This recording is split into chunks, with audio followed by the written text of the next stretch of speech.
Friends, good evening to all of you. दोस्तों, आज की वीडियो में हम बात करेंगे इलाहाबाद हाई कोर्ट आरओ से रिलेटेड जो भी आपका सोशल मीडिया न्यूज है 28 फरवरी को लेकर, उसके बारे में बात करेंगे। आपके रिजल्ट अपडेट के बारे में बात करेंगे और आपका जो न्यू वैकेंसी आने वाली है उसके बारे में बात करेंगे।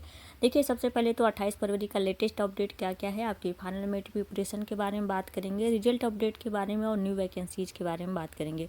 तो देखिए, सबसे पहले तो बात करते हैं कि जो 28 फरवरी का अपडेट है आपका क्या हुआ, जो भी रिट थी क्या उसकी हियरिंग हुई कि नहीं हुई। तो बात करते हैं कि जो भी रिट डिटेन की गई थी या जो भी टाइपिंग से रिलेटेड रिट थी अभी तक उसकी फाइलिंग नहीं की गई है, यानी कि उसको स्क्रूटनाइज नहीं किया गया है। जो इलाहाबाद हाई कोर्ट का रजिस्टर्ड होता है रिट फाइलिंग के लिए, उसमें अभी रजिस्टर्ड नहीं है। तो जब भी कोई रिट पिटीशन क्या होती फाइलिंग नहीं होती तो उसके लिए कोई भी अप्लीकेशन हियरिंग के लिए डेट प्रोवाइड नहीं की जाती है। तो ऑब्वियस सी बात है कि आपको कोई भी अप्लीकेशन हियरिंग के लिए नेक्स्ट डेट प्रोवाइड नहीं की गई है, क्योंकि इस रिट का क्या हुआ अभी तक फाइलिंग ही नहीं हुई है।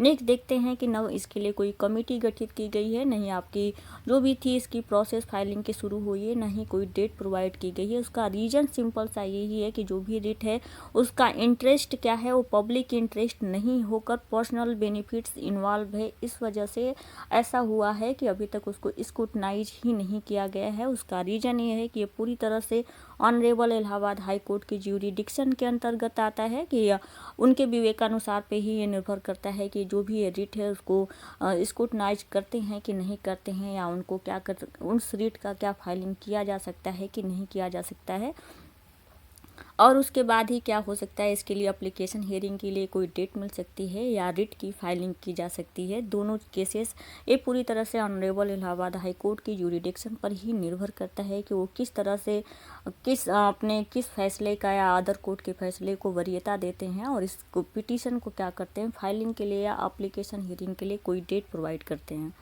उसके बाद देखते हैं कि देखिए, जो भी एग्ज़ाम कंडक्ट होने के बाद लगभग आपका 90 और 10 के रेशियो को फॉलो किया जाएगा। लगभग उसी बात को वरीयता दिया जाएगा। ये वरीयता देने की बात है कि अब तक इलाहाबाद हाई कोर्ट ने अदर वैकेंसीज में अपने डिसीजन पर या तो कायम रहते हैं, या अदर कोर्ट जैसे कि Bombay high court Daman Diu student के लिए दिया था और कलकत्ता हाई कोर्ट ने अपने कुछ डिसीजन ऐसे वैकेंसीज में दिए हैं, उनको वरीयता देते हुए अपने ज्यूरिडिक्शन का वो उपयोग करते हैं। और उसके बाद ही आपका क्या हो सकता है, किसी भी पिटीशन को क्या किया जाएगा आगे एप्लीकेशन हियरिंग के लिए प्रोवाइड या कोई डेट दिया जाएगा। उसका रीज़न यही है कि आपका जो भी अभी तक का पर्सनल बेनिफिट्स है, इस वजह से लैक ऑफ पब्लिक बेनिफिट्स की वजह से अभी तक फाइलिंग वगैरह नहीं की गई है, नहीं कोई नेक्स्ट डेट प्रोवाइड की गई है। हालांकि वो डिटेन है अभी तक रिट। और उसके बाद देखते हैं कि जो भी आप अगर वरीयता की बात करते हैं तो अभी तक जो भी इलाहाबाद हाई कोर्ट ने अपने अदर वैकेंसीज में फैसला दिया है और जो भी उनका ज्यूरिडिक्शन रहा है उसमें लगभग 90% की तरफ ही हर समय झुका हो सकता है, लगभग रहा है अदर उनका जो भी फैसला आया है। उसका रीज़न यही है कि बहुत सारे पेपर कंडक्ट कराने में इतने शिफ्ट में पेपर हुए, रिसोर्सेज ज़्यादा से ज़्यादा यूज हुए, स्टूडेंट का पर्सनल रिसोर्सेज भी यूज हुआ है और उसके बाद एजेंसीज का भी हुआ है। स्टूडेंट का ट्रस्ट भी होता है किसी एजेंसीज पर। अगर मान लेते हैं आज की वैकेंसी में ऐसे होता है तो जो अदर नेक्स्ट जनरेशन आने वाली है उस पर कहीं ना कहीं नेगेटिव असर पड़ेगा। इससे बहुत सारे स्टूडेंट का क्या होता है पर्सनल डिसएडवांटेज हो सकता है मानसिक रूप से। ये दूसरा रीज़न है। और तीसरा है कि एजेंसी की विश्वसनीयता भी बहुत ज़्यादा मायने रखती है, क्योंकि कहीं ना कहीं देश की जो इकोनॉमिक होती है इनकी विश्वसनीयता एजेंसीज की विश्वसनीयता पर ही निर्भर करती है। तो इस वजह से क्या हो सकता है कि जो भी आपका रिट पिटीशन से लेकर फैसला होगा इलाहाबाद हाई कोर्ट का, उनका ज्यूरिडिक्शन लगभग 90% स्टूडेंट यानी कि जिनको बेनिफिट्स हो रहा है उन्हीं की तरफ झुका होता है। चाहे अदर कोर्ट की वैकेंसी जो भी इलाहाबाद हाई कोर्ट हो, चाहे बॉम्बे हाई कोर्ट हो, कलकत्ता हाई कोर्ट है, उनका डिसीजन ऐसी वैकेंसीज में अब तक जो आया है उनकी वरीयता लगभग 90% स्टूडेंट के लाभ को ही देकर दिया गया है। तो फाइनली पॉसिबिलिटी क्या है, तो मैंने पहले भी बताया था कि इस रीट का डायरेक्टली या इनडायरेक्टली आपके रिजल्ट के लिए कोई भी जिम्मेदार किसी भी तरह से नहीं है।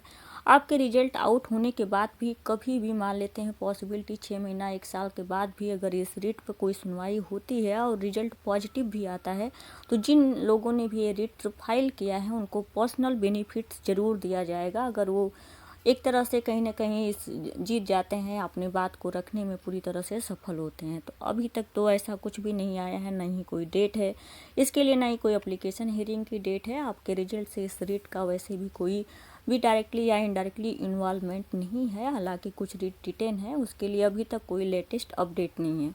उसके बाद अगर रिजल्ट अपडेट की बात करते हैं तो देखिए एनटीए के द्वारा रिजल्ट की प्रक्रिया लगभग पूरी हो चुकी है, लेकिन जो इलाहाबाद हाई कोर्ट है उनके द्वारा रिवाइज्ड आंसर की क्वालिफिकेशन क्राइटेरिया, आपका नॉर्मलाइजेशन, फाइनल मेरिट लिस्ट को अपने सेटिस्फेक्शन के अनुसार ही क्या हुआ, सेटिस्फेक्शन के अनुसार ही फाइनलाइज नहीं कर देते हैं, तब तक रिजल्ट में थोड़ी आपका देरी जरूर बना है। और वही कारण भी है आपका कि जब तक वो पूरी तरह से फाइनलाइज्ड आपका रिजल्ट नहीं करते हैं, सेटिस्फाई नहीं होते हैं, तब तक आपका रिजल्ट नहीं आ सकता है। अगर ये सिंगल बॉडी कंडक्ट कराते यही आपका पेपर, तो फाइनली आपका रिजल्ट आ जाना चाहिए था, चाहे आपकी कोई भी एजेंसी कराती।